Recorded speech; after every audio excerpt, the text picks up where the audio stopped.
Hail to the victors. We are the champions, my friends, and we'll keep on fighting till the end. That's right. Just like we predicted it on the Big House Breakdown, the Michigan Wolverines are the 2024 college football national champions. Welcome to the Big House Breakdown. I am your host, The Vic. And as you can see, we got some brown liquor because we are going to have a toast to the Michigan Wolverines. Oh, how sweet it is.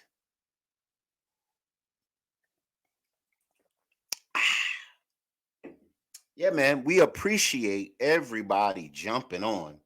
Before we get started, please like, share, and subscribe, comment, share.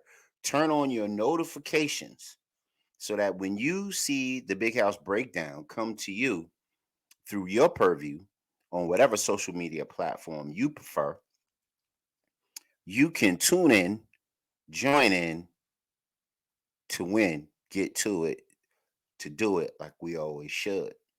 But before we get into the meat of it all, I took some advice from some of our listeners. Some of our listeners said, "Hey, Vic, your introductions are way too long. And then you bog us down with a bunch of advertising." Well, advertising pays the bills, but I found a nice medium, and that medium is this: bring five Michigan or college football fans to the Big House Breakdown Show and win a vacation in midwinter 4 days, 3 nights at a luxurious hotel accommodation in the continental United States, Caribbean. That's right, maybe even Fiji, courtesy of Redeem Vacations and the Big House Breakdown. Also, Total Package Energy. Please go support this product. It is all natural product for that 3 o'clock, 5 o'clock crash that we all get sometimes. And like I said, it's all natural. It helps us with those urges to overeat and to over caffeinate ourselves. Um, Olympic tested, people approved. They have gels, they have powders, they have drinks. Go support them. Tell them that the Big House Breakdown and the Real HD TV network sent you there. Go support Total Package Energy. And thanks for joining tonight's episode of the Big House Breakdown. And you can find the Big House Breakdown coming to you every week, every Friday night, 6 p.m. And we usually blast off from about 5 Facebook channels, including the AJ James page, the Real HD Show page, the RCTV WXIR page, and the Dirty Clean page. You can find us there. You can find us on YouTube. You can find us on Twitch. You can find us on Twitter. And you can find us on Instagram. Um, and I'm not going to hold you guys anymore. I'm going to take one more swig. You're going to see me swigging throughout the. I got my goblet. You know what I'm saying? Oh, how sweet it is. And we told you, man. And the told you so segment of the show is coming up very, very soon because we told you guys all season long about what the Michigan Wolverines were going to do to college football. College football wasn't quite ready for what the Wolverines had to offer. And we just had to stomp a mud hole in the rest of the league in order for you guys to get the drama or get the purpose and the point and the majesty that is your 2023/24 national college football champions, the Michigan Wolverines. That's right, headlined by JJ McCarthy, Blake Corum, Donovan Edwards, Colston Loveland, um, Roman Wilson, and a spectacular defense of many, which we will talk about tonight ad nauseum. Please join us. Join us with your love. Join us with your energy. Join us with your comments. We need you. We got some interesting things coming up. We just don't have a game breakdown. We have some categories and um, some composite areas that we want to talk about with you, and some special things we want to bring up with you. But we want you to get on board with this ride. Join us. Let's get to it. Do it. We are the Big House Breakdown. Okay, here we go. It's talking. Oh, how sweet it is. That's right. It is so sweet because Michigan is your 2023 national champions. Couldn't really grasp that at first because I suffered through the chicken pox with these cats, with these Michigan dudes. Um, to come that far, I'm kind of dating myself a little bit. To come that far to where we are is oh so sweet. We've always, you know, we've never quite did the Matthew Henson thing and scaled the mountaintop. We've always been around the mountain, through the mountain, over the mountain, never on top, never on the mountain top. But we are right now. So how sweet it is. And I'm gonna take another sip. I'm gonna be lit by the time this program is over. Ride with us, everybody on Twitter, everybody on Twitch, everybody on YouTube that supported the Big House Breakdown and my various videos throughout the season. Raise a glass. Our A2 crew stand up with some brown liquor. Our Michigan Wolverines have gotten it done in 2023. Um, and let's go back to Ish talking because we got a lot to talk about. And I'm going to try to be as, you know, visceral as possible so that we don't prolong these things. Okay. So let's get into it. NCAA and Big Ten. Um, we give an NCAA and a Big Ten side eye. For sure, for sure. You know what? Let's put that in a banner. Um, let's put side eye. Right. Let's put NCAA and Big Ten. Because I think they instigated a monkey see, monkey do parade that I think they put together a monkey see, monkey do parade that almost sunk Michigan's ship. They got everybody to buy in. They wanted to stone Socrates before his message was fully out. That's for us nerds. So they get the side eye. You know what I'm saying? Who else gets the side eye? In our crap talking segment, man. A lot of people get the side eye. How about Pat McAfee? Yeah, man. Let's talk about that clown, Pat McAfee. Let's put him in here. He gets the side eye. Why does Pat McAfee get the side eye? Because I remember right before the Nebraska game, and they knew Nebraska had no chance in hell of beating Michigan, but they were acting like Nebraska was going to whoop our tail. They were acting like Nebraska was going to take us behind the woodshed. And all year long, all this fool and his podcast of people did was placate to the white pony of it all. And every opponent that we had was going to be the savior. Every opponent that we had was going to be better than Michigan. Every quarterback was better than Michigan's quarterback. Every situation was doom and gloom for the Michigan Wolverines of 2023. And all we did was surpass your bumpkin crap analysis all season long. Okay, what else? What else is What else gets the side eye? So we could show how sweet it is. Um, People complaining about Michigan's weak schedule. That's all you heard all year long. Michigan never played anybody. Michigan hadn't played nobody. Wait till Michigan plays somebody.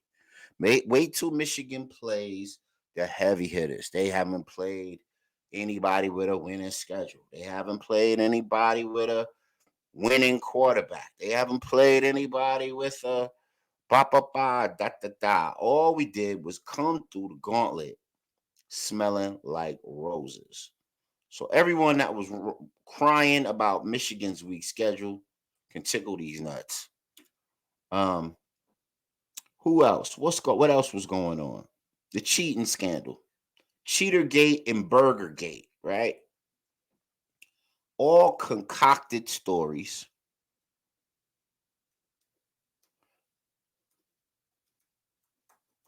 Right? I'm trying to write this out as we talk. Cheatergate and Burgergate, all concocted stories to try to weaken the efficacy and weaken the strength of what Michigan was doing and what Michigan was attempting to do with their season by suspending our coach for bogus infractions that, by the way, were never proven.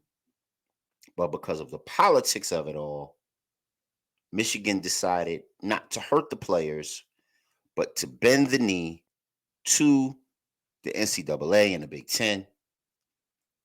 Tony Petitti didn't even want to give Harbaugh the trophy and look him in the eye. He didn't want to look Michigan fans in the eye at the airport. Come on, man. Y'all got to do better than that. NCAA and Big Ten administration, right?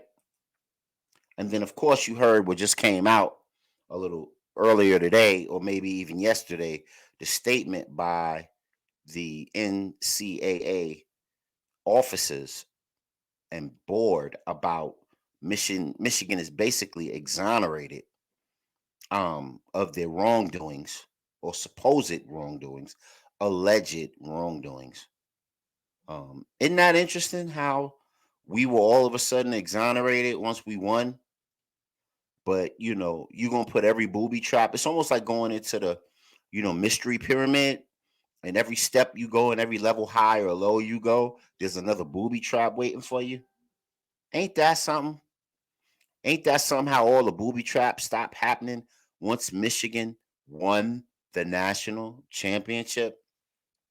And the NCAA doesn't want to lose out on all that good Michigan fan base money, all that good national endorsement money because a blue blood won the national championship.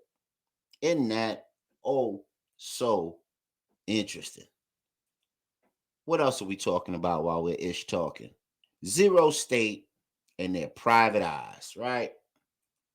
So there's a rumor that Ohio State hired private eyes, um, a private investigation firm to take Michigan through the paces and find what they can find, so they can, you know, deny Michigan the opportunity to be in the postseason. Because that's all this was about. They thought they were gonna have quid pro quo. They thought they were gonna just march Michigan through the gauntlet and um, get them disqualified from postseason play. But once we beat the best of the best, the top of the 10, as it were,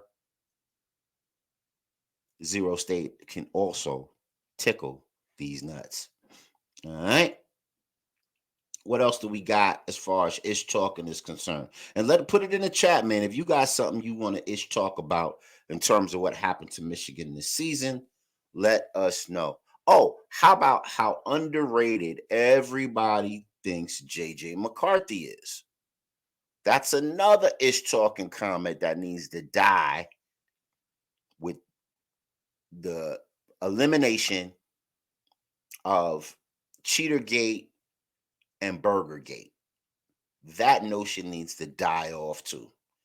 So, in other words, if JJ McCarthy threw 200 times less than Michael Penix and still put up decent numbers, 20 touchdowns on the season, 3 rushing touchdowns on the season, actually more than 20 throwing touchdowns on the season. He's more like 22, 23 throwing touchdowns on the season. Um, if you're including the playoffs and the championship game.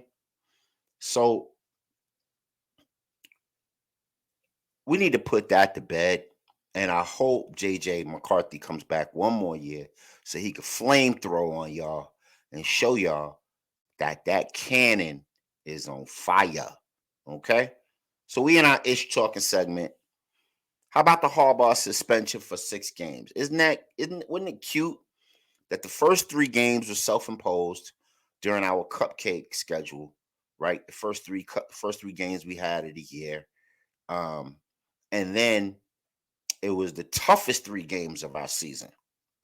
Now, if that doesn't spell out what a tough veteran championship team that we had, I don't know what does. And how much Harbaugh's philosophy is interwoven through the locker room, through those seniors, and what Michigan does as a program. Um, and every team was better. That's another ish talking segment. Every team, according to y'all crap analysis, y'all announcers and y'all media people, every team was better miraculously. Just out of the blue, everybody was better. Everybody was, gonna beat Michigan until they played Michigan. And then all that crap went away.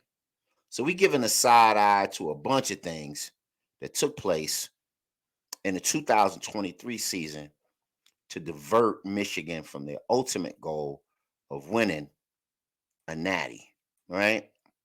Michigan is on its way to win a natty. And what's bad about it is that these young men that COVID seniors, right? So we're talking 5th year, 6th year seniors that work so hard to come back. I'm talking about the Zach Zinners, the Blake Corums, you know, everybody that works so hard. CJ Johnson, um, so many people, too many people to note. Um, Trevor Keegan, all of the, even though Keegan has more eligibility, everybody that made the effort that could have moved on and went to the pros, I believe it was like 9 seniors that could have moved on, but they didn't. They stayed with the team. They made the team mature. They made the team better. And their wisdom and veteran leadership was the equivalent of having a gang of 5-star players. So even though Alabama wants to roast and hoist their 5-star players to anybody that'll listen, Michigan had their own 5-star players in their veteran team.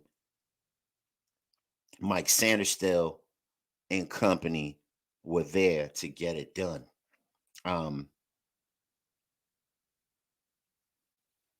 Yeah, man. So that was our ish talking segment, man. Let us know what you think. What do you want to complain about, or what do you want to gloat about in our ish talking segment? You know what I mean? Because how sweet it is that the Michigan Wolverines accomplished what they accomplished, despite the odds, despite the destruction campaign that was waged against them, despite the suspensions to their head coach, despite all of the things that they had to endure, they persevered and won the 2023 FBS College Football Championship. So we move on, man. We move on to our title, our championship game review. So let's get into it. Michigan Wolverines defeat the Washington Huskies. Number 1 and number 2. Air Raid meets Smash Mouth. And oh, what a Smash Mouth game that was. because right off rip, Donovan Edwards missed the strike, and lightning in a bottle himself. Ripped off two really great runs to open up the game. And in the I Told You segment, I predicted in my Rose Bowl review that if Donovan Edwards could give us anything in this championship game, that Washington would not be able to handle us. I did say that. And of course, all Blake Corum wound up doing was 21 attempts, 131 yards, and 2 scores himself. Very, very impressive. JJ McCarthy was 10 of 18.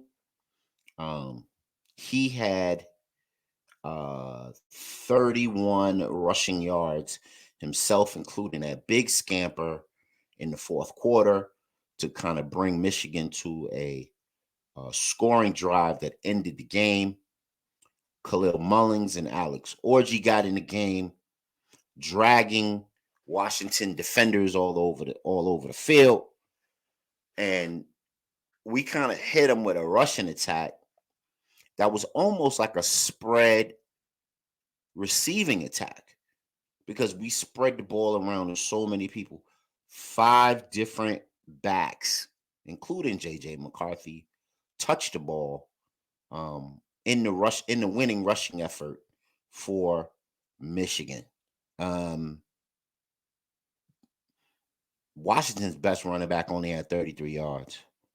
Michael Penix was 27 for 51 attempts. I'll say that again.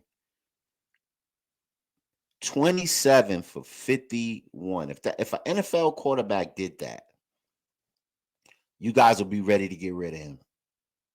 Let's just put that in perspective. He had 1 touchdown that was kind of a blown coverage by Mikey Sanders still. And he had 2 picks. The 2 picks that came was, of course, the Mikey Sanders still interception in the fourth quarter, by which he ran it back 80 yards and put Michigan in scoring position to ice the game. That's why that was like so very important. And then Will Johnson on the sideline with the circus act catch that he, bobbled a couple times, but ultimately came down with inbounds. Best corner in college football, pound for pound, Will Johnson, number 2 on the Michigan Wolverines. But you know what? We had some receivers that got in the act as well. And let's compare that because that's interesting, right? Because Washington's receivers were supposed to be so much better. But let's look at what they were able to do collectively, shall we? Now, keep in mind, Roman Wilson had 13 touchdowns on the season as of this point. Okay? Now, that doesn't mean he got another one, but it doesn't mean that he wasn't as good as Rome Odunze, as Polk, or McMillan. And McMillan turned out to be the only one that got an actual score on that. Mikey Sanders still happened not to flip his hips the way he was supposed to, or he would have walked into his second interception of the day in the end zone. But they got the score. But let's look at these receiving yards by these dudes that are supposed to be so great, so vaunted, so excellent, and they're supposed to be drafted first round and so on and so forth. Let's compare, shall we? Rome Odunze's longest reception was 44 yards. Well, let's take a look. Colston Loveland's longest reception was 41 yards.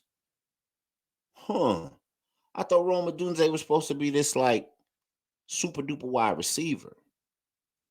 And he did it on less, and Colston Loveland got the 41-yard pass reception on less targets. Westover had a 12-yard long reception. CJ Johnson had a 10-yard long reception. Polk had a 15-yard long reception. That was his longest of the night. But Roman Wilson's was almost 40 yards. Interesting. So Michigan's receivers and Washington's receivers were step for step in the game. They weren't much difference in the group. Matter of fact, they got more targets. Colson Leveland had 4. Roman Wilson had 4. CJ Johnson had 7. Tyler Morris had 1. Samaj Morgan had 2. So you're talking about less actual targets per player for Michigan players, but more and better results. Things that make you go, right? So now let's go and let's talk about D, right? Let's talk about some defense, right? As soon as I can get those statistics up, I will put those out there for you. And we know what defense we're talking about. We're talking about that Michigan defense. Oh, one more thing before we get off of offense, right? So we know that Blake and Donovan and Khalil Mullins was banging that Washington defense all around, but it was only courtesy of that really good Joe Moore, a winning, two-time Joe Moore, a winning offensive line, by which we returned many starters who probably should have won it again this year if it wasn't for Zach Zinter getting hurt. And I think they felt some type of way, man. I think they had like some sort of like chip on their shoulder. You know what I'm saying? And they had to go out there and prove that they were the better unit. Um, Now let's take a look at defense. The only sack um, for the defensive line came by way of Baby Hulk, what I like to call him, Kenneth Grant. If you saw him bench press that guard from Washington, pancake him, and then jump in the face of Michael Penix for the sack, man. After that, Michael Penix was like, "Yo," that's when you see him start the clutching and the grabbing and the wincing and the, you know, all of that, all of the injury based stuff. You saw that after, the Kenneth Grant sack, where he treated, Penix like a rag doll.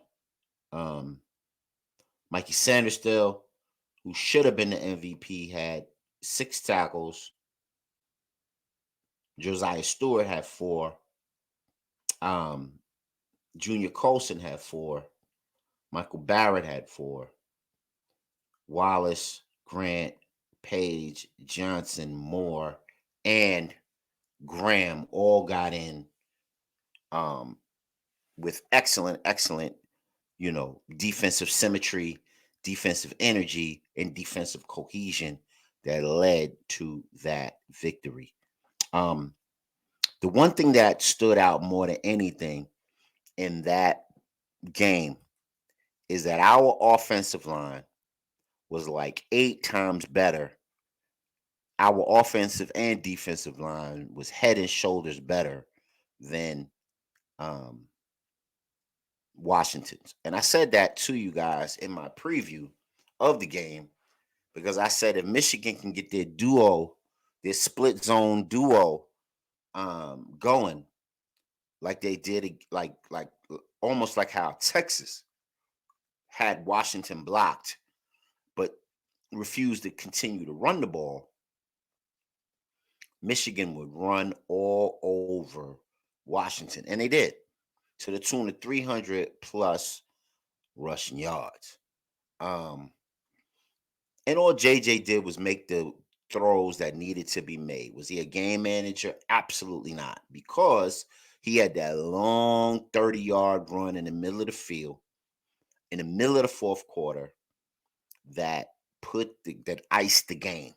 I don't call that game management. You have to actively be involved with the game in order to ice the game. And if you're just tuning in to the Big House Breakdown, This is a championship edition of the Big House Breakdown because the Michigan Wolverines are your 2024 college football national champions.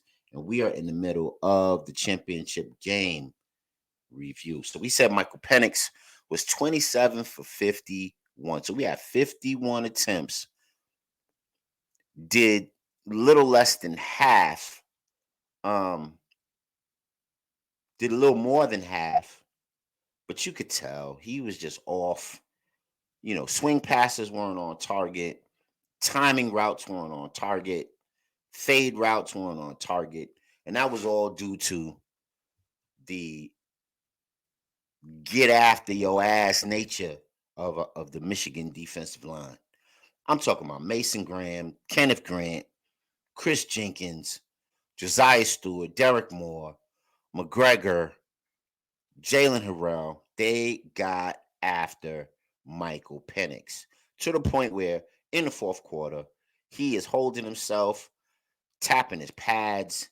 He is going through hella pain, hella discomfort because of what that secondary did, which locked up his receivers, one, and two, what the defensive line of Michigan did to make that game a victory.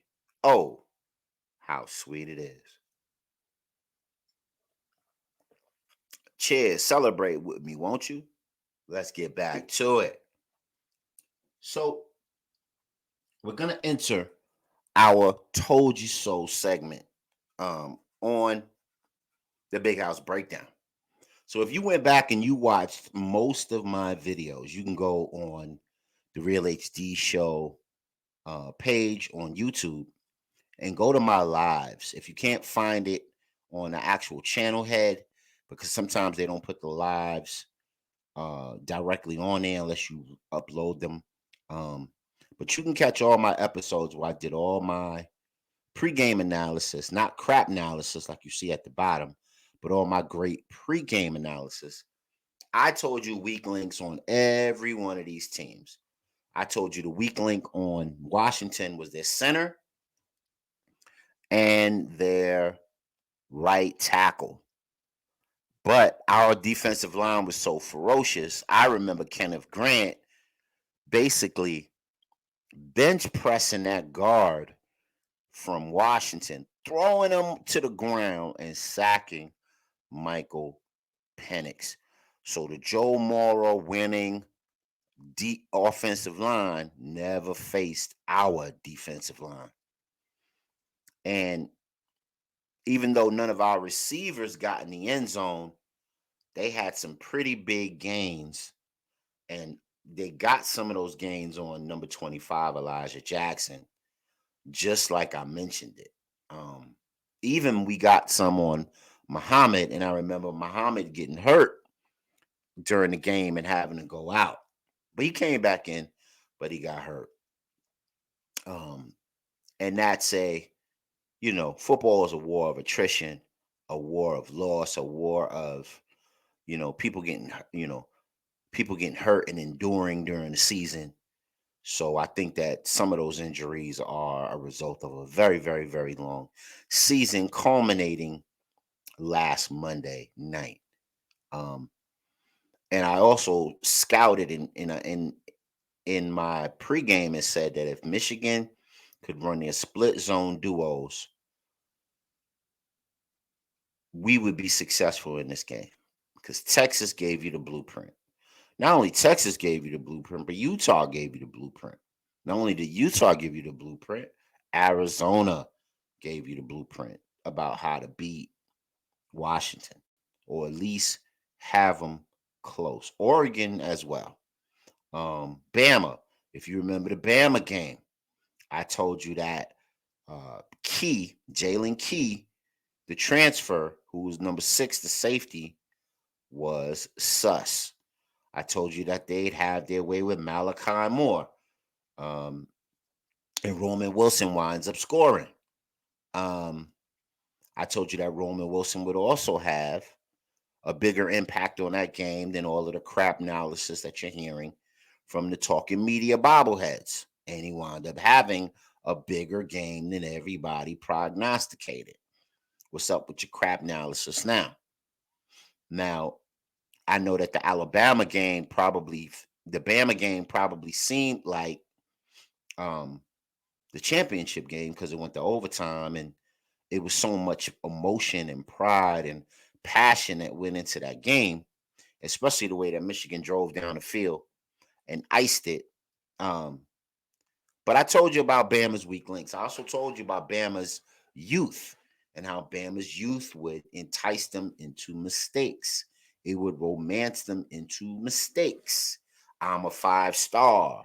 Look at my name on the back of my jersey. I'm an important player. They forgot to play the game. All right. And I also told you that the right and the left side of that offensive line was young. And I said Michigan would have their way with them. And what happened? 7 sacks, 10 tackles for a loss was the outcome to what your man Vic prognosticated about the Rose Bowl and the Bama game. Penn State, same thing.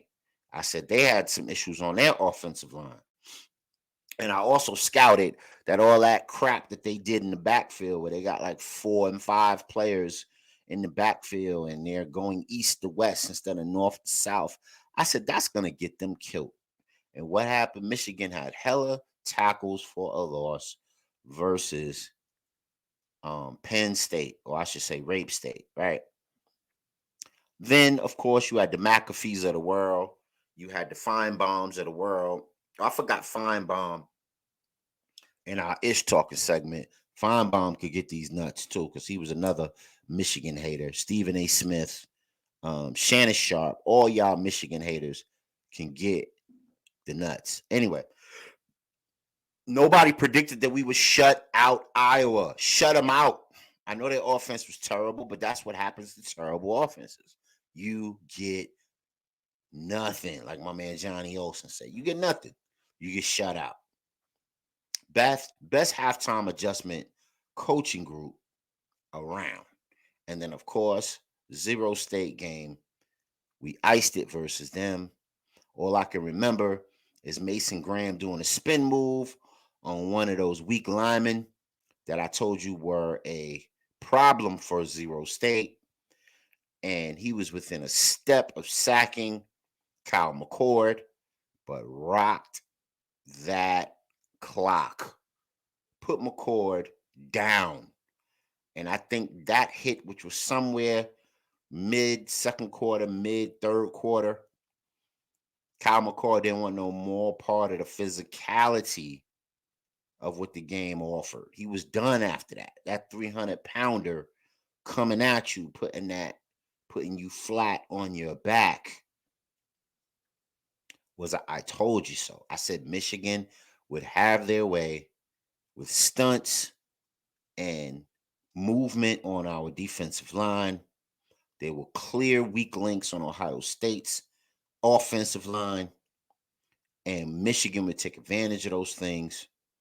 Go back and watch these reviews. Please give me a like, a thumbs up, a subscribe for the I told you so moments that all 5 of these games, which was the gauntlet of the harder teams that we had to play in our schedule. And I said Michigan's D line and DBs would tear these dudes apart outside of the crap analysis that was offered. That's right, crap analysis. You didn't hear them talk about weak links on the opposite team. You didn't hear them talking about weak points.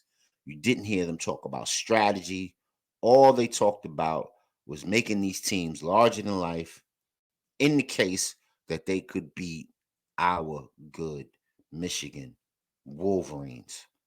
So give your brother some love. Give your brother some, you know, help a brother out, right? The HBO special, help a brother out.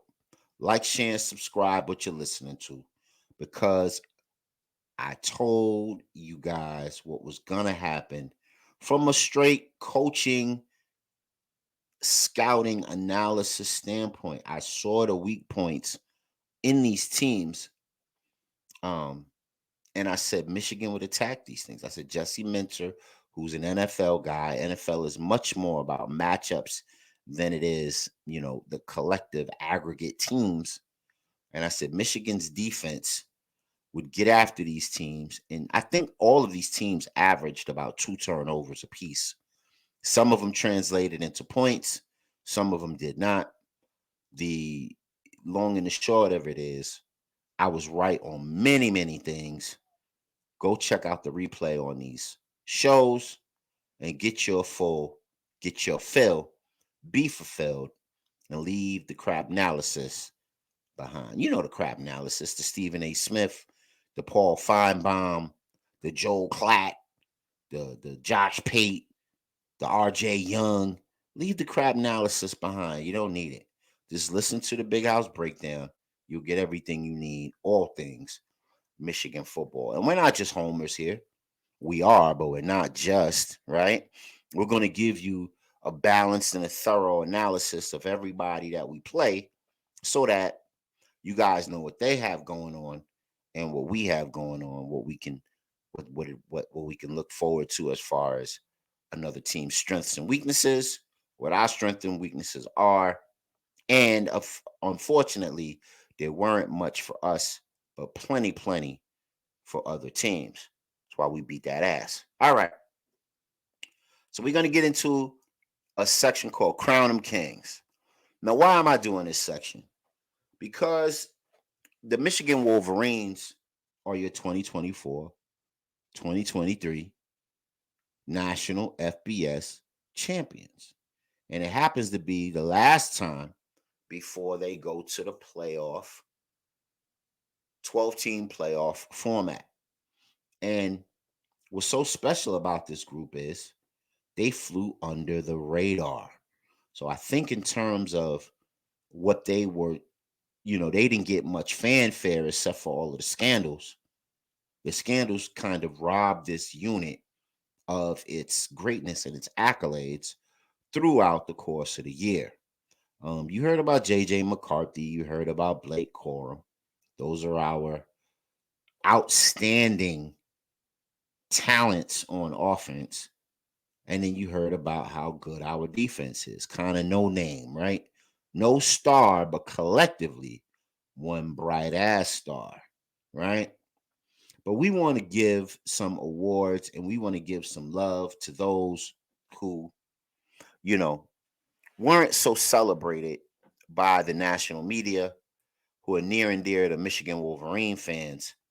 And we want to crown them kings because they were excellent during the year and they deserve their roses.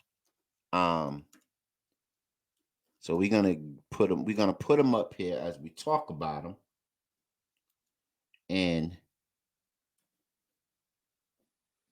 we're gonna let you know what they are. Some categories are not, some categories are just fun categories, and some categories are, um,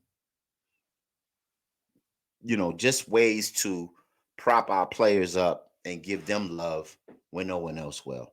So crown them kings. Here we go. Crown them kings. All right. So who do we want to crown kings first? So first we want to crown kings to the team MVP. Who is our team MVP? Meaning who is our most valuable player? And I'll do one offense and one defense. Okay. So, contrary to popular belief, I do think JJ McCarthy is probably the most talented Michigan quarterback that we've probably ever have. I don't know about the best because I've been around for a lot of Michigan quarterbacks. Um, I'm talking about Harbaugh. I'm talking about uh, Tom Brady. I'm talking about Chad Henne. Many great Michigan quarterbacks. Denard Robinson. Um, what do you call that? What's my man name there? War 98.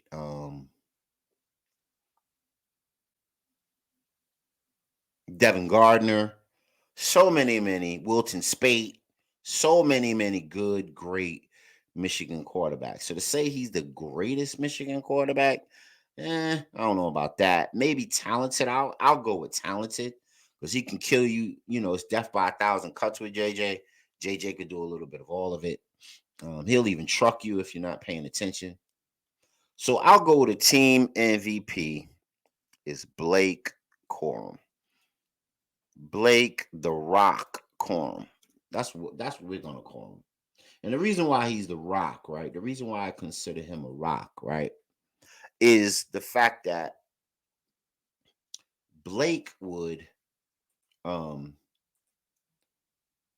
Blake would definitely he was automatic in the end zone. It's almost like he knew what we needed when we needed it and provided it. And whenever he sniffed end zone this season with 20 almost 27 touchdowns rushing the ball, um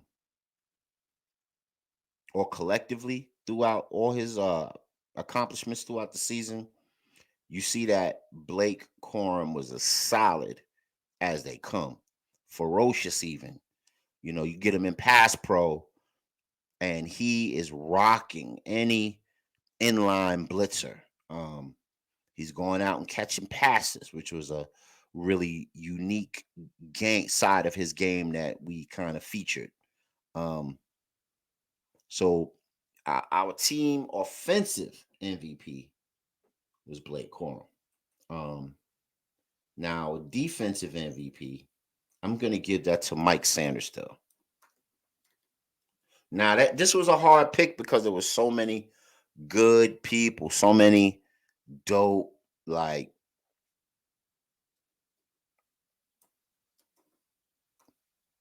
and if I spelt your name wrong, Mike Sanders still don't get mad with me, man. I'm doing the best I can.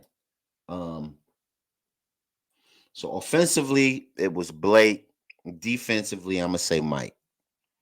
Why? Because Mike had all those interceptions. And a lot of them led to straight points. Like, the Michigan State game and the Rutgers game and so many performances. Even the last game against Washington, picked the ball off in the fourth quarter to ice the game. How could you not make that man your defensive MVP? He's the one who rocked Travion Henderson. Come on now. He came up, man. They was trying to run a little dump off in the RPO of it all. And Mikey said, we not having none of it. We not having none of it. Lowered the boom that put 32 down. Um, I think that changed the complexion in the game. I think that let Ohio State know that we not here for no crap. We here to ball. We here to be physical. If y'all not here to be physical, if y'all here to look pretty and put on Gucci cleats or Louis cleats or whatever y'all got, y'all could do that on your own time.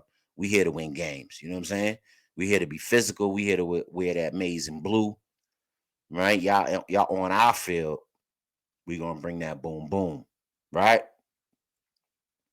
So that I would give our team MVP on offense, Blake Corum, team MVP on defense, Mike Sanister. Let us know in the comments who are your team MVPs. Okay. But let's get back to crowning them kings. We're going to crown them kings tonight. Okay. So who else do we got? Best D line in college football. Well, I think we know the answer to that. I'm writing this out as we speak.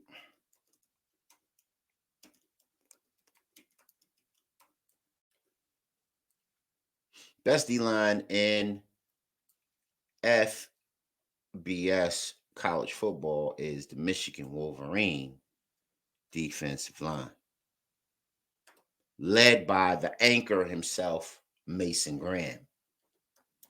Um, Seconded by Kenneth Grant and Chris Jenkins and Cam Good and Rajon Benny, who I hope gets healthy because we're gonna need him next year. Um, Best D line in FBS goes to the Michigan Wolverines. Let me put the S on the Wolverines, and then I'll show it one more time. Do you guys think that Michigan is the best defensive line in college football? I happen to believe that. If you think it's Georgia, if you think it's Bama, you don't have the stats to prove it, but dream on, dream away. Best defensive line in FBS is the Michigan Wolverines. Crown them kings. Okay. So we moving on. We're gonna go to the Mouth of Moda Award. I told you some of these would be funny. The Mouth of Moda Award. Okay. So that's to the player or coach who talked a lot during the season to their detriment. And I got two players, a player and a coach. One was um, the offensive coordinator, Shmar Moore, right? And Samaj Morgan. I mean, you would have thought after the Iowa game that this dude was playing since, forever and a day. You gave that dude the mic and Samaj Morgan went off. Go back and listen to those interviews after the Iowa game, after the what was it? It was another game too. That dude is ferocious with the mouth. And then of course Sharon Moore after the Penn State game with the filth, flooring filth. With the filth, flooring filth of it all. You know what I'm saying? I love you, Harbaugh. Right? That was cool. That was cool. I ain't gonna knock them for that. But those two get the Mouth of Moda awards. All right. Crown them kings. Okay, what's next? Um, the Blind, Cripple, and Crazy Player Award. Okay. So this is the Blind, Cripple, and Crazy Player Award. Okay. Now, what does that mean? That means that this player would not be denied. He would not leave the field. He would not call out or be sick or miss a game. And that's going to go to Junior Colson. Okay.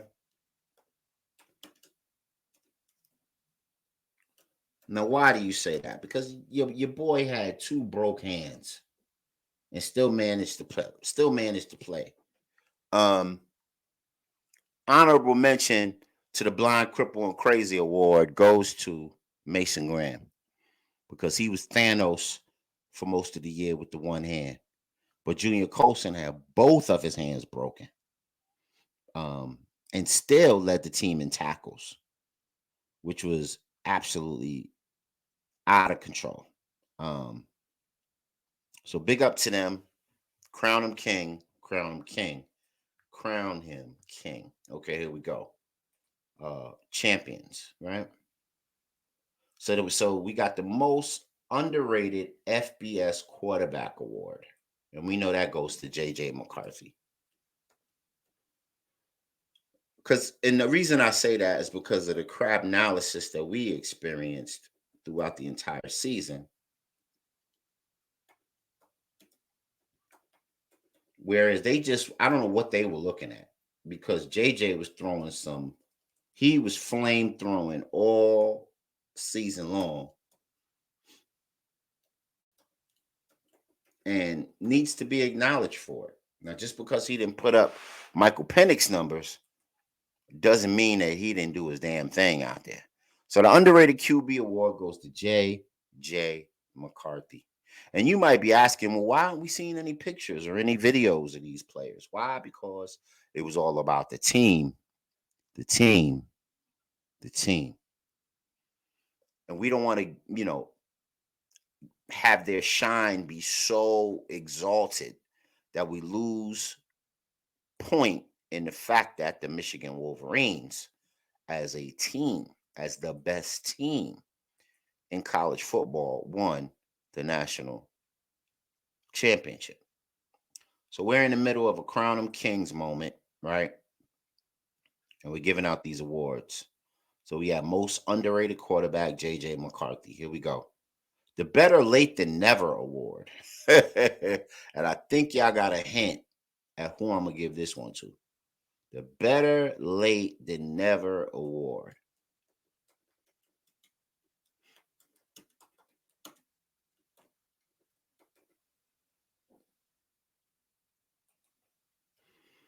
And that one goes to Donovan Edwards, the Don, right?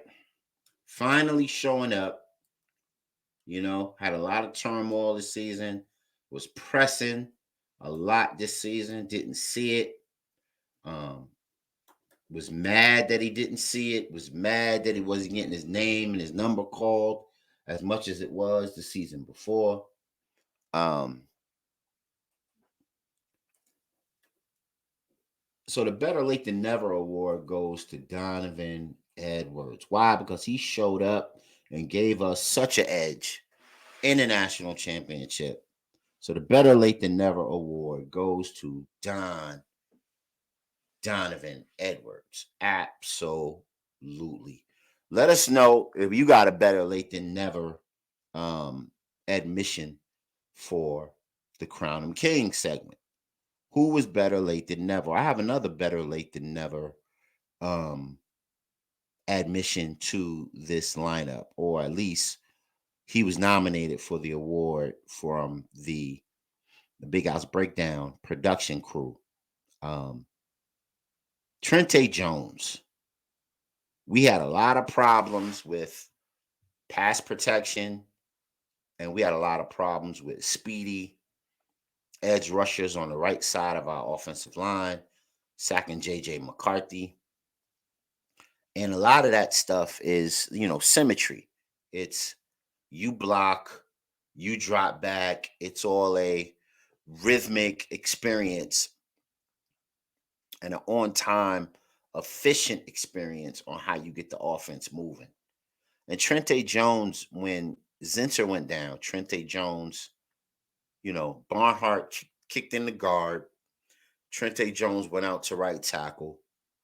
And it seemed like we gave us a little bit of an athletic edge there, where Barnhart may not have been as fleet of foot and combination of strength and fleet of foot. Because we know the cat could block, man. I mean, because as soon as we put him in that guard, he's pancaking people on third and short, fourth and short. He's not playing with nobody. But Trente Jones was nominated for the Better Late Than Never award, but unfortunately, Donovan Edwards won it with his heroics in the last game of the season.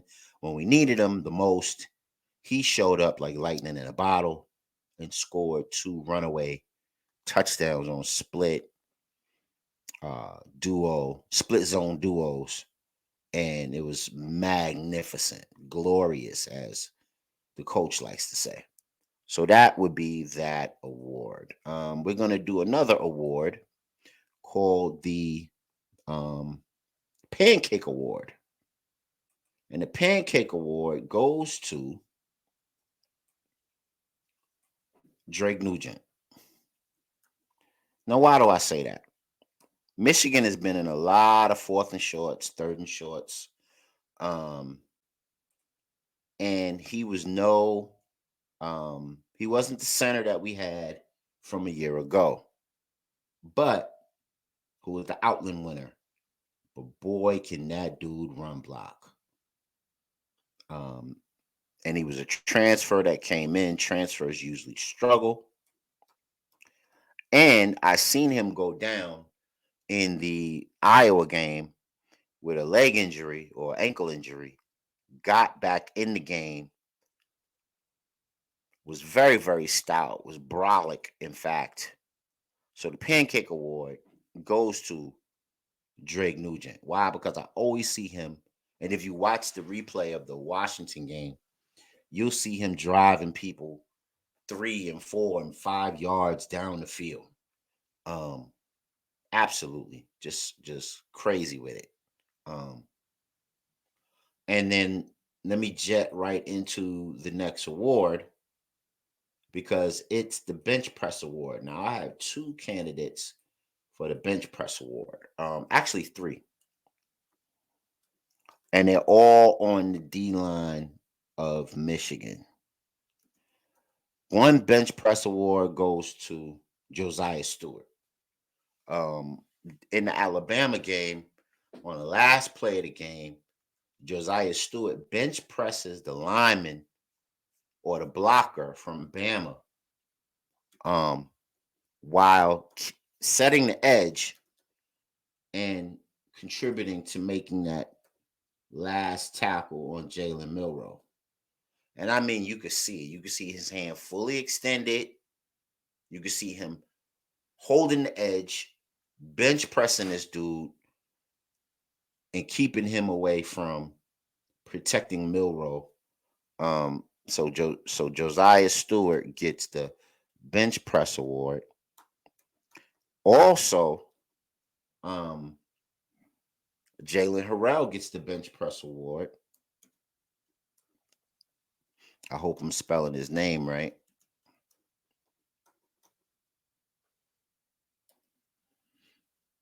And also, who's the other one on the defensive line? Oh, Kenneth Grant. Kenneth Grant in the Washington game. Hope I'm spelling Kenneth Grant. Hope I'm spelling that right.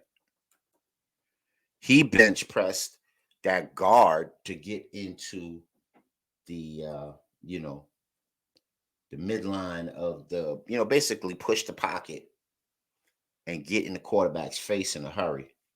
So the bench press award goes to Crown 'em Kings, Josiah Stewart, Jalen Harrell, Kenneth Grant. Crown them kings of college football with the bench press award. And there was probably many, many more. I'm sure there was a bunch of Zach Zinter moments, Trevor Keegan moments, where they just bullied people off the field. But we're used to seeing them do that. We're not used to seeing our defensive ends and our interior people just bench press people. Um, Also, honorable mention goes to Mason Graham for busting through the Minnesota line and tackling the running back for a loss and busting through the Alabama line and tackling their running back for a loss. So he didn't quite bench press them, but he certainly, was super disruptive. So that's our bench press award. Crown them kings. All right, here we go. Um, what doesn't kill you makes you stronger award. Okay. I'm gonna try to abbreviate you. Abbreviate you. What doesn't kill makes you stronger award. And that goes to Jim Harbaugh and Sharon Moore. Because boy, did they try to get our team this year. They tried to put us under the dirt without a funeral or an autopsy. They tried to bury Michigan football, but it didn't happen. We persevered. We went through it. So what doesn't kill you make you stronger award goes to Jim Harbaugh and Sharon Moore. Jim Harbaugh for being out 6 games, the first 3 games of the year, which is almost crazy. You almost can never have a great season if you don't have your head coach in your first 3 games. We were veteran and mature enough to handle that. And in your toughest 3 games of the season, your coach gets suspended for that too. So what doesn't kill you makes you stronger award goes to those two. Crown them kings of the college football world. We're almost done with the awards. Lightning in a bottle.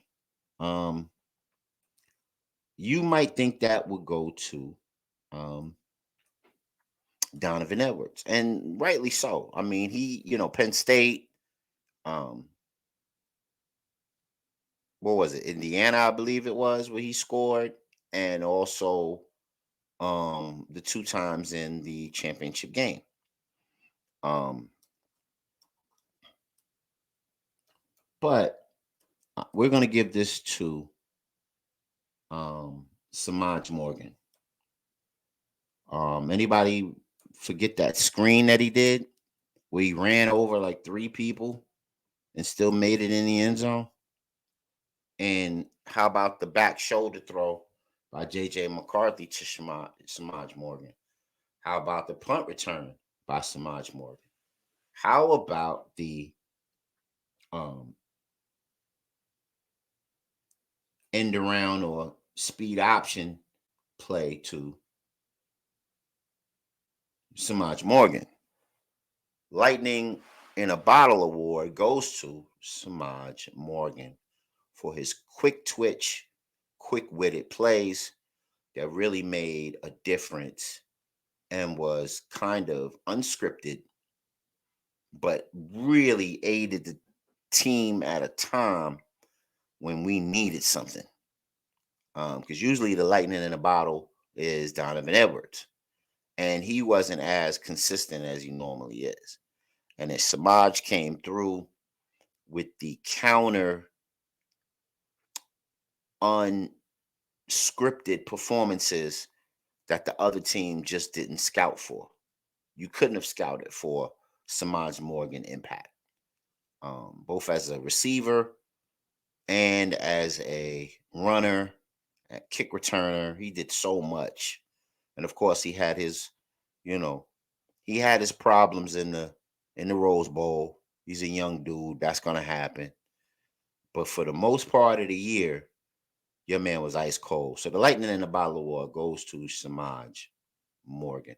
Hey, share this with a friend. Tell them that the big house breakdown is on.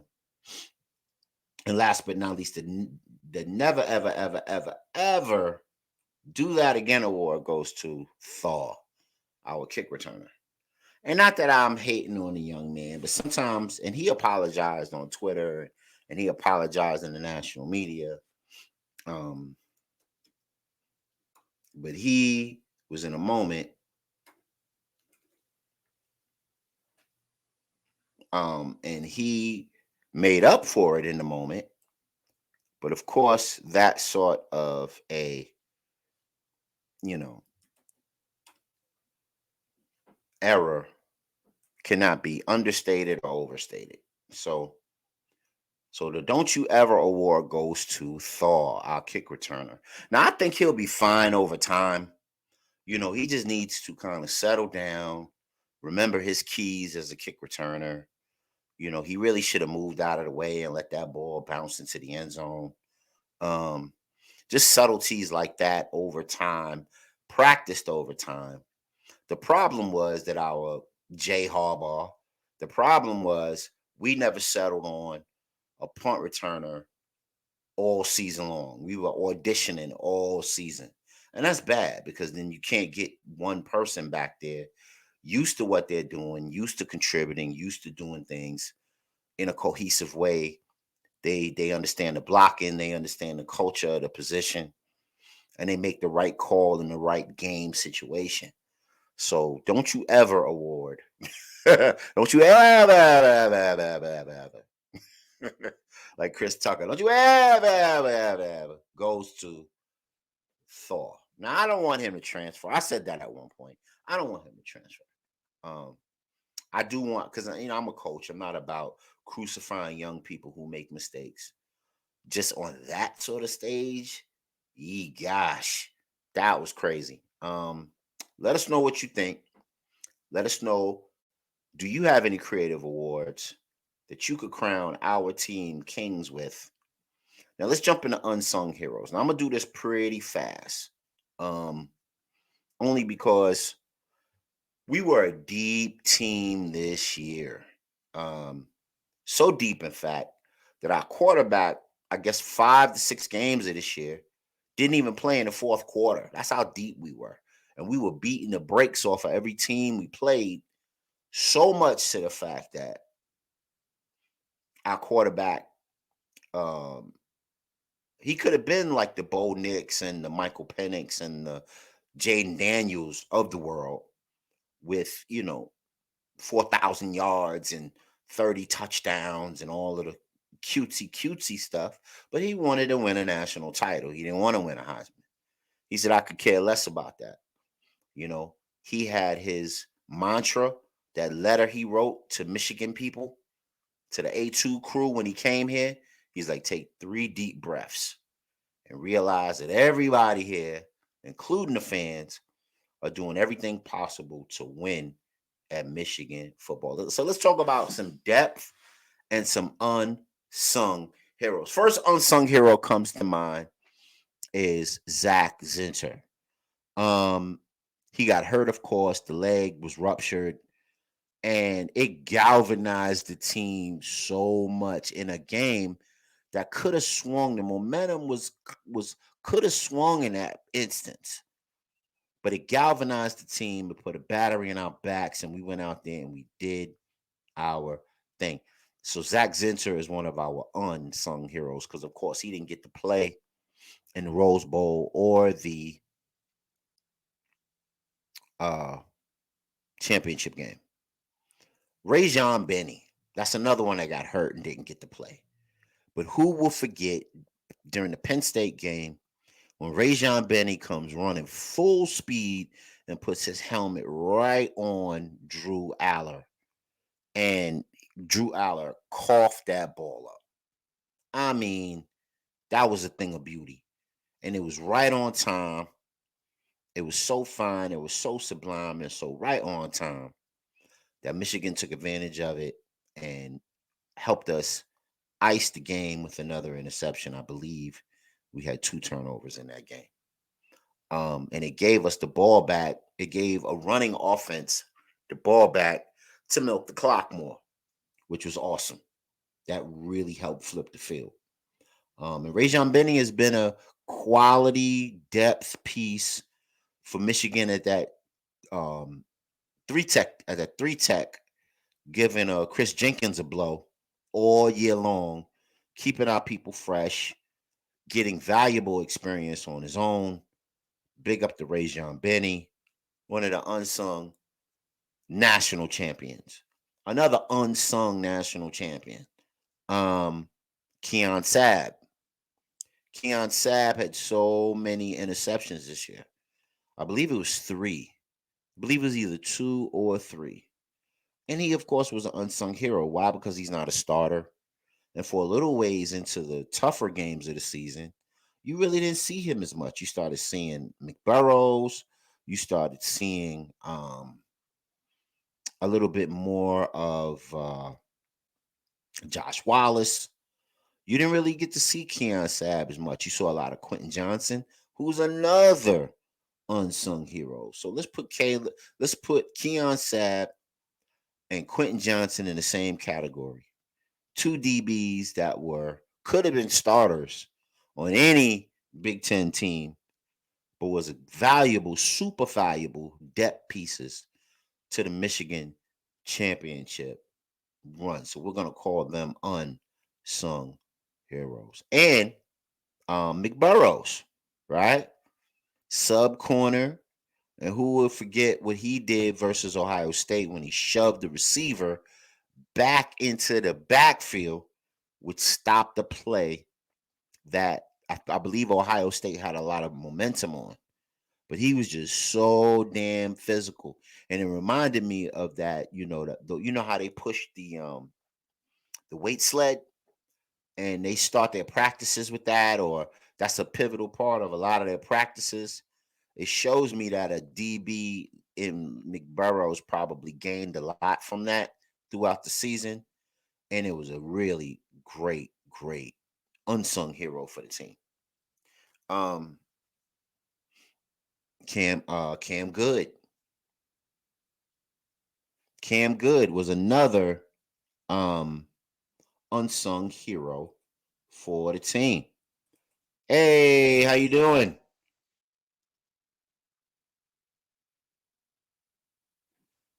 I think you got to turn your mic on because I can't hear you. Okay. Um, do me a favor. Go back out and try to come back in, and then that might help with the audio. But I'm interested to hear what your get your commentary because we here celebrating that maize and blue. Let's go. So we talking about unsung heroes. Yes, sir. Yes, sir. Michigan versus everybody. Yes, sir. Yes, sir. We got to do it. So yeah. So why don't you reload your page and then try to come back in, and then we'll continue. So some more unsung heroes. Josh Wallace, our transfer corner from UMass. That was another unsung hero that really um did his best, and it's hard on transfers, just like it was hard on Jalen Key from Alabama, and he got tripped up when he played us. And Josh Wallace had a lot of moments where we were like, man, why we got this dude in the game? Right? We a well-oiled machine. Why we got this dude in the game? Well, he got that height, he got that reach, he got that length, and he's going to do everything in his power. And he's a good run defender. Um, and he gave us some quality snaps, man. And he contributed to being an unsung hero of the game, of the Michigan season. Um, Also,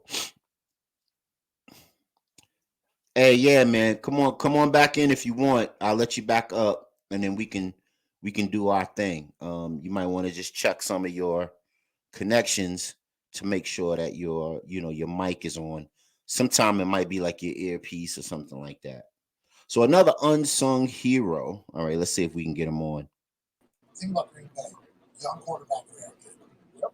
Defense with a lot of talent. Yeah, first rounders all over. Hey, how you doing? What's up? Could you hear me? Yeah, where you calling from? I'm Chicago Burbs. Hey, nice, nice. Tell the listeners we're on 15 social media. We're multi-streaming. We're on 15 social media platforms. Tell the people who you are, and as always, go blue. UMB Hawks on Twitter. University of Michigan and the Blackhawks. Awesome. Thanks for joining, man. Yeah, no problem. Hey, I don't do shows normally because I really don't, have the stats that you have. I don't have the insight that you have. If it was about cigars, I could fucking talk all day. Sorry. I know, I'm jealous, man. I got my brown liquor here though. Cheers. Cheers to a Michigan victory, man. You got your stove, I got my liquor. Cheers. It's a long boss. Time. Yep. 97. On a little secret that I'm gonna age myself a little bit. I had the chicken pox watching Michigan lose as a little boy. That's how far back I go. I'm turning 50 this year. Oh. So that just tells you how far back I go watching Michigan football. I'm talking Ricky Powers. I'm talking watching Jim Harbaugh as a quarterback at Michigan. Man, it's so great. How sweet it is. Yeah, you got me by 6 years. I started 92, 93. My dad and I used to go to holiday tournaments here in Chicago for Chicago basketball, Westinghouse, CVS, Farragut, Proviso East, Proviso West, New Trier, just to name a few, St. Joe's. And just happened one year where we're sitting there, CVS ends up concluding one of their games, and this tall kid and his parents sat next to me and my dad, and we just started bullshitting. And long story short, it was Juwan Howard. Oh, stop it. Yeah, so I'm like, nice. where are you going to school? He's like, Michigan. And Fab Five, here we come. Fab Five. It was history after that, right? Yep. Love that group. Too bad what happened to them, but just awesome. Yeah, right? Oh, if only. So, What are you man, we gonna went do? through a couple of sections in the show. We had our ish talking segment right now. Do you have any ish you want to talk based on the fact that the Wolverines are the college football national champions? You know the type of season we had. Is there any ish you want to talk right now? Get it off your chest. Floor is yours. Screw Paul Feinbaum. Right, right. Uh, He's one. screw that Pete, whatever his name is. Or the commentator. Uh, what is his name? What's the show that he has? Late I night don't something. I Yeah, don't yeah, watch yeah, yeah, I don't watch many shows, but yeah, Pete, whatever. yeah. I know you're talking about. Yep, yep. Screw him. Okay, we give him the side eye, right? So who else? Ryan Who else Day. gets the side eye? Ryan Day, Ohio State. Ryan Day and his investigative reporting. All of a sudden, All my so-called cigar friends that are Ohio State fans. right? He turned into J. Jonah Jameson overnight. Ryan Day, right? When he couldn't whoop us. You know, he's gonna report on everything moving in Michigan, right? Absolutely. Yeah, man. Yeah, man. But that's pretty So, much it. I mean, there ain't many. I'm happy we did it, and we don't yes, have sir. to look back. And Mm-hmm. Yeah, man. So we did a Crown 'em King segment, man, and we handed out several awards. I don't know if you've seen a lot of the show, but we crowned them kings, and we talked about how they made our season a misery. And most of the times, when you have a team like ours, they would shower you with accolades throughout the season, but that really wasn't the case. Whatever was special about Michigan really didn't get put out in the forefront. So do you have any you and this is kind of in the frame of when JJ kind of goes in the end zone and he puts the crown on the offensive player that scores. yep. It's in that frame. So do you want to crown anybody of king of the college football world from Michigan that stood out to you from during the season? When it came down to big game situations, there was one guy that really produced for us. Might have not have been a productive player through the course of the season, but when it came to big games, this guy was just a baller. Donovan Edwards, bro. Hey, okay, okay. Donovan Edwards got our better late than never award. What he did Because against Ohio State, what he did against mm-hmm, Washington, mm-hmm. dude, unreal. When Yep, we needed yep. him most, he stood When we up. needed him most, better late than never. And that's not a slack award. That's like, very key, very timely. You're there, lightning in a bottle, boom. Anybody else you want to crown king from our team that really stood out to you? Roman Wilson. Ooh, I like that. Tell us He's why. more well. Look at going into the future. Let's say junior or senior.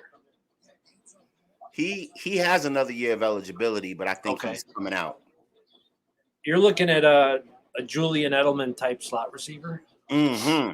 You're not looking at because of his height and his weight. You're probably looking at a good slot receiver in Wilson. I mean, he's gonna hopefully get to a team where he can make some progress. But it's like any sport, height and weight, bro. It's like going to the NBA when you're 5'8", 190 or whatever he is. It's just it's a coin flip for him. Yeah, just fearless in that passing game and undervalued by the media at large all season. And what's interesting is most big teams that we played outside of Ohio State, he had more touchdowns than any other number one receiver on any team that we played against. Outside of Ohio State with Marvin Harrison Jr., he had more touchdowns than every receiver on every other team that we played this season. But he still remained underrated. So great pick. Great pick. And we were in the middle of our unsung hero segment.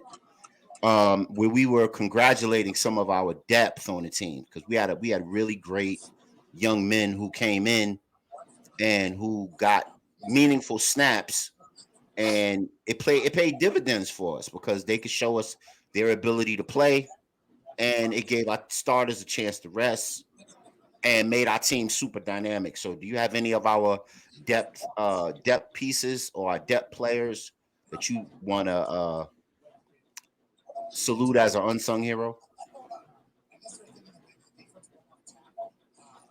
Who stood out to you as a difference maker?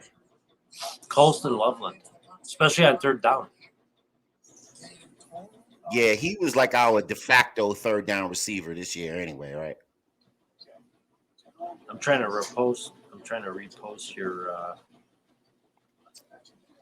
to get people to come on here. Gotcha. I don't know how many people you got on from Twitter, but I can't see any. Yeah, it's not, I gotta I'm multicasting, so I'd have to go into each platform to see who's watching and not watching. But we got hella comments, so that's a great thing. Oh, I can't see anything. Right. I hear you. That's okay. They see you, and I appreciate you getting on board. Hey, you send me an invite. I'm not gonna say no. I appreciate it, man. Thanks for coming. You responded to one of my tweets, and I responded to yours. So I said, let me just send him an invite to see if he'll, wants to come on. And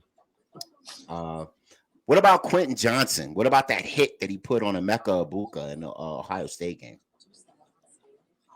See, you're going back. I can't remember.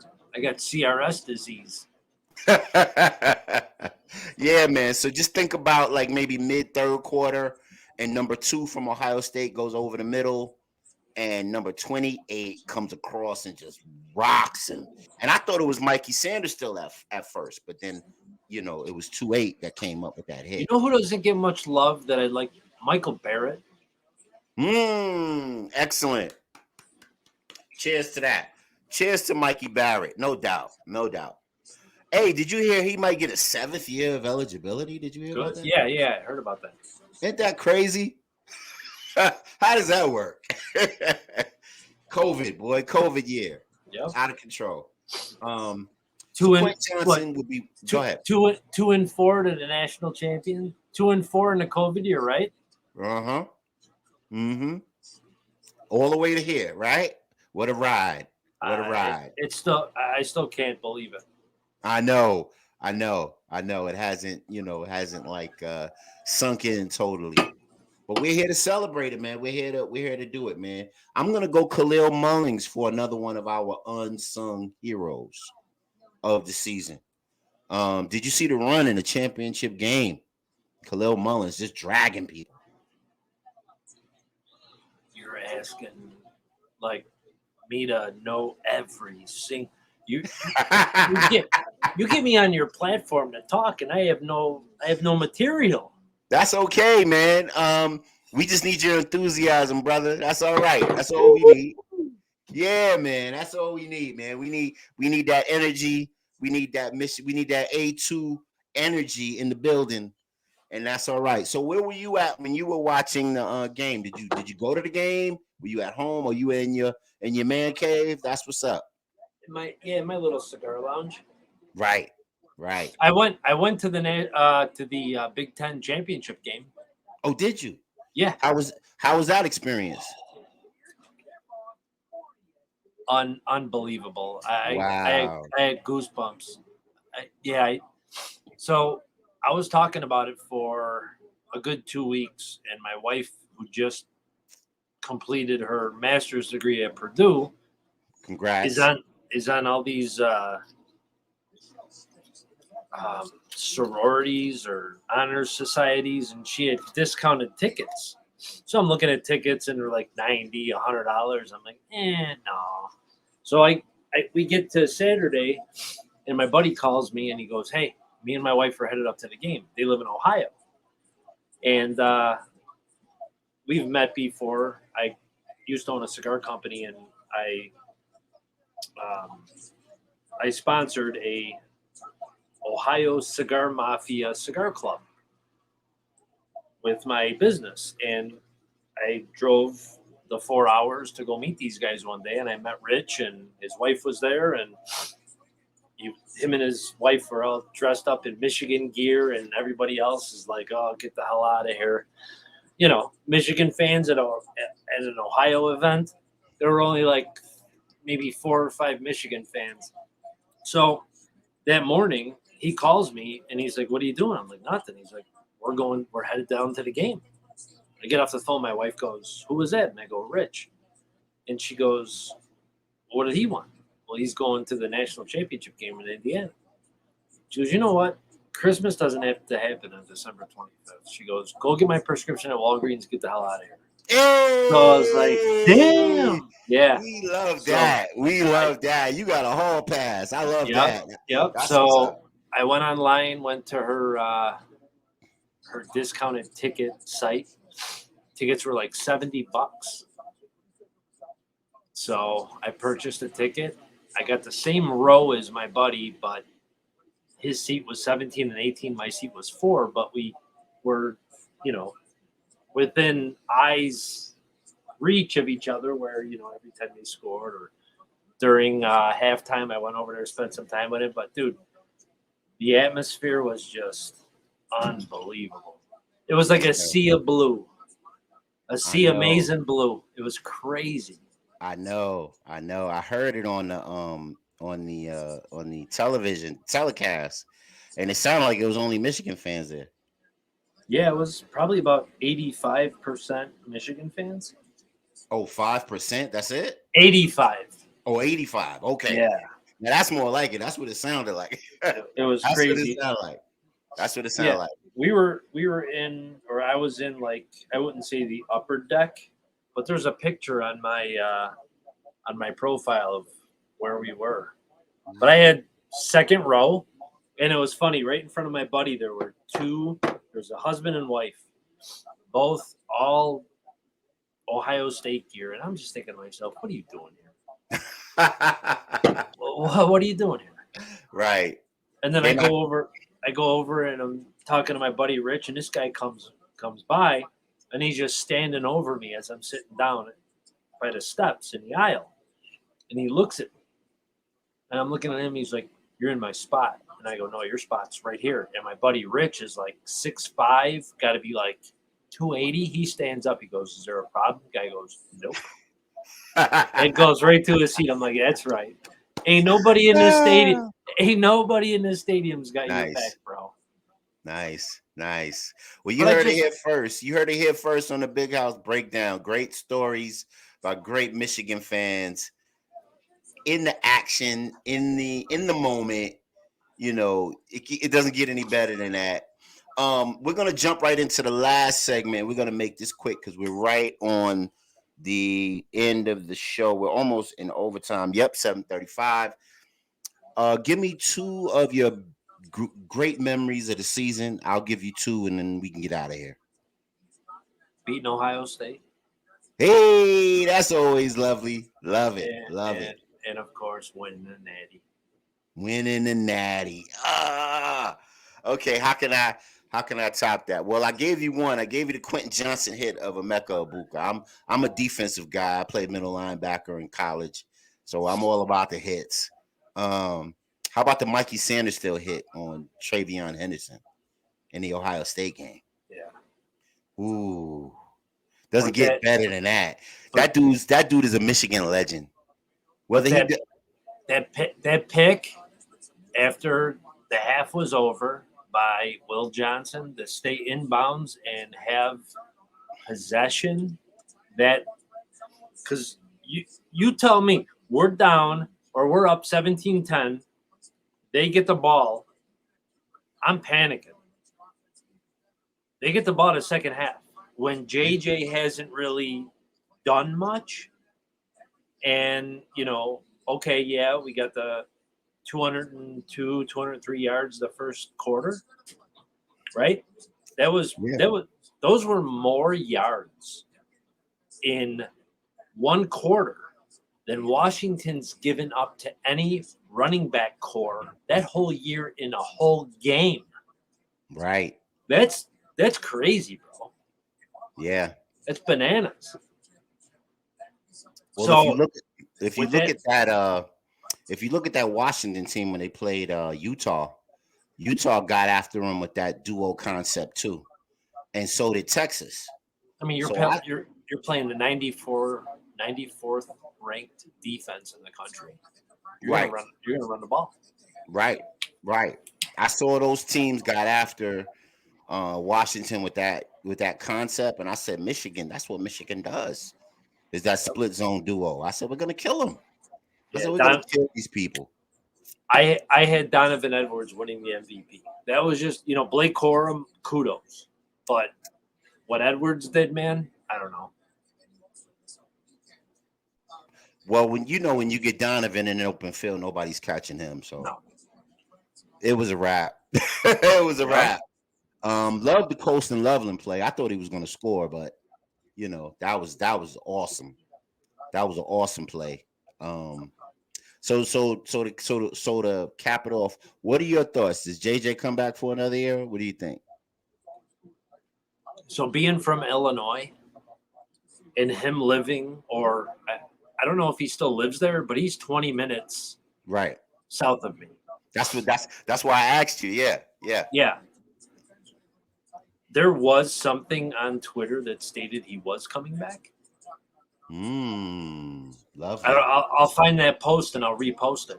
Loving it. Please do. Yeah, I don't know if it was from a good source. If Harbaugh stays, I think he comes back, to be honest with you. Yeah. I think Harbaugh is going to stay. I mean, I heard he might go to the Raiders. I don't know what he's going to gain by being in the pros. He can make all the money he wants to make here, get paid like those guys, have half the headache.